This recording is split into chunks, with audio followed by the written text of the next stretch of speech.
فَسَتَذْكُرُونَ مَا أَقُولُ لَكُمْ، تو ان قریب تم یاد کرو گے جو میں آج تم سے کہہ رہا ہوں۔ تم نے میری بات ماننی نہیں ہے، تم تباہی کو دعوت دے رہے ہو، تم یہ جیسے بعد میں ہوا،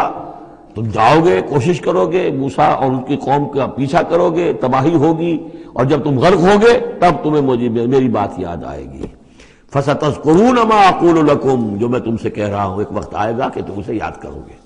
وَأُفَوِّضُ أَمْرِي إِلَى اللَّهِ، اور میں تو اپنا معاملہ اللہ کے حوالے کرتا ہوں۔ اب ظاہر بات ہے فرعون کے دربار میں کلمہ حق کہنے کے بعد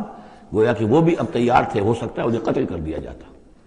جیسے سورہ یاسین میں ہے، جس اللہ کے بندے نے وہ قول حق کہا تھا، قِیلَ ادْخُلِ الْجَنَّةَ قَالَ يَا لَيْتَ قَوْمِي يَعْلَمُونَ بِمَا غَفَرَ لِي رَبِّي وَجَعَلَنِي مِنَ الْمُكْرَمِينَ، تو ان کا میں اپنا معاملہ اللہ کے حوالے کرتا ہوں۔ وَأُفَوِّضُ أَمْرِي إِلَى اللَّهِ إِنَّ اللَّهَ بَصِيرٌ بِالْعِبَادِ، اللہ یقیناً اپنے بندوں کو دیکھ رہا ہے، ان کے حالات سے واقف ہے، پھر وہ علی کل شیء قدیر ہے، وہ ہر ظلم سے، ہر زیادتی سے جس کو چاہے بچا سکتا ہے۔